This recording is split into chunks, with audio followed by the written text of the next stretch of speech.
If Yah were to create a highlight reel of all the significant events in the course of history, would anything about you or me make the cut? Hi, this is Barry Phillips with 10-Minute Torah, day number 1 of the Torah portion, Yitro. The name Yitro translated in the King James as Jethro, the name meaning abundance. It's in this Torah portion that we find Yah gives the Torah to Am Israel, to the people of Israel at Mount Sinai. Now, if we were to look at the highlight reel of Yah's work, perhaps we would say certainly the act of creation would be included. Maybe the casting out of the couple in the garden because of their sin. Maybe the giving of the covenant to Abraham. Certainly the life, death, and resurrection of Yeshua and his promised return. Even perhaps the outpouring of the Ruach HaKodesh in Acts chapter number 2. But standing right in the middle of all of that, and extremely important, perhaps the most significant event other than Yeshua, would be the giving of the Torah.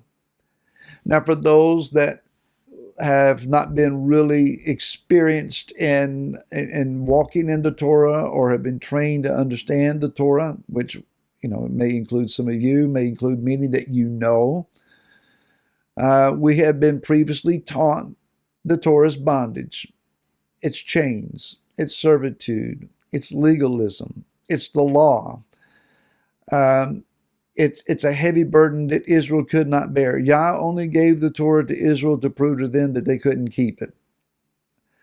I shudder to think that I used to preach that many years ago. But the Torah, according to the Word, is light. It is life. It is liberty. It is for us the heart, the character, the personality of our Messiah, Yeshua. Yeshua even said that if we would not listen to Moshe and the prophets, neither would we hear him, for they spoke of him. Any Messiah that we lay claim to must carry the credentials of keeping the Torah. The Torah tells us who the genuine Messiah is. Any Messiah, by any name, by any group or denomination or organization that says that he has done away with the Torah, even if we say he has kept it so we don't have to, that, my friend, is a false Messiah. The Messiah that is genuine has to be proven by the integrity of the Torah. And when Yeshua returns, it is the Torah that will be the constitution of the earth. And so we need to then understand what the Torah says to us. Let's go to the book of Matthew, chapter number 13, and begin reading with verse number 13. And I read this to you today out of the Aramaic English New Testament. Because of this, Yeshua says, I will speak in parables with them because they see and they see not, and they hear and they do not hear, nor do they understand, and it is fulfilled in them the prophecy of Yeshayahu, that is Isaiah, which said that hearing, and you will not understand, and you will hear, and see, and you will not know what you see. For hardened is the heart of this people, and with their ears they were hard of hearing, and their eyes are blinded, that they should not see with their eyes, and hear with their ears, and should understand in their heart, and return, and I heal them. He said to those that were following him, but blessed are you. You have eyes that see, and ears that hear. So it comes down to this when it comes to understanding, choosing, walking in, guarding the Torah. Do you have eyes that are willing to see what you're looking at? I don't know the number of times that I have read a verse in the Torah. And for those again, not assuming everyone knows, that we may have new viewers today that this is your first time to the videos.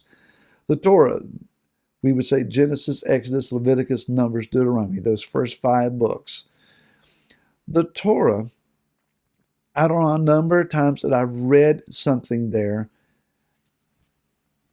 and I've just held my hands up to my head and my eyes are wide open and I realize, when did they put that in there? I've never seen that.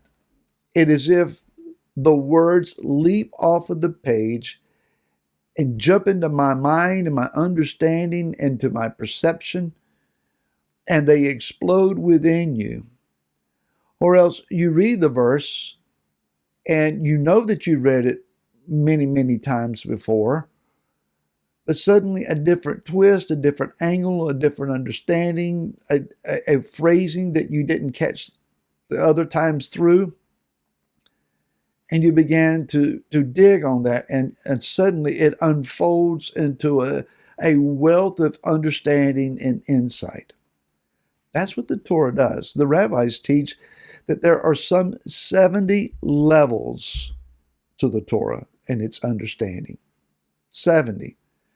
So for those of you that have been attending a congregation or going through, maybe in your living room, year after year after year of studying the Torah cycle, and you think, why is there nothing else to study? Certainly, and it's all good. I remember many years ago, I was searching for something to preach, and I said, Father, what do I preach? And he said, it's all good, son. Preach it. So it's all good, but it's all based on the original concepts offered to us in the Torah. You may study it year after year after year, but there are multiple levels to be attained. And it is further understood, it may take as long as 3 years to fully grasp one level. Now, if that is so, if it takes you 3 years to get one level accomplished, and there are 70 levels, there's 210 years of study in the Torah. None of us have lived that long. We got a lot of catching up to do. There is so much more to be gained. But you have to have eyes that are willing to see it. And when the words tell you something, show you something that goes against your grain, goes against your culture, your worldview and perspective, you have to be willing to change and adhere to the Torah, which leads us then to hearing.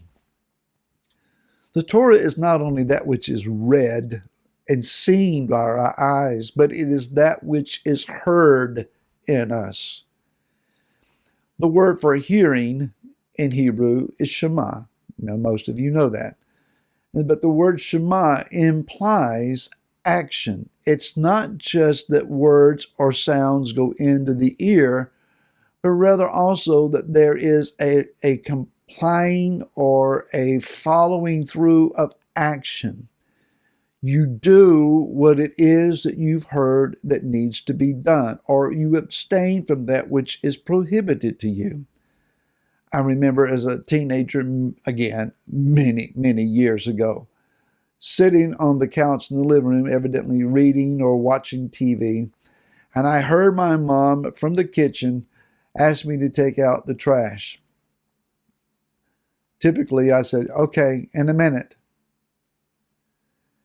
It wasn't but just a few moments later, I heard my mom's firm footprints or footsteps coming through the house, and she got up in my face and said, "Did you not hear me? I said," and I'm already up off the couch. "Yes, ma'am, I'm going. I listened, but I didn't hear. We have not really heard until we have obeyed. It is only then. You may read it and try to keep all the tenets of it, and that's good, but that's not all that needs to be done. We need to hear it and grasp in our hearts the sincere call of the Ruach HaKodesh, because only then can we perceive in our spirits and be changed. The Torah comes to align us with the righteousness that is found in Yeshua. We'll pick up here again tomorrow. Till then, shalom.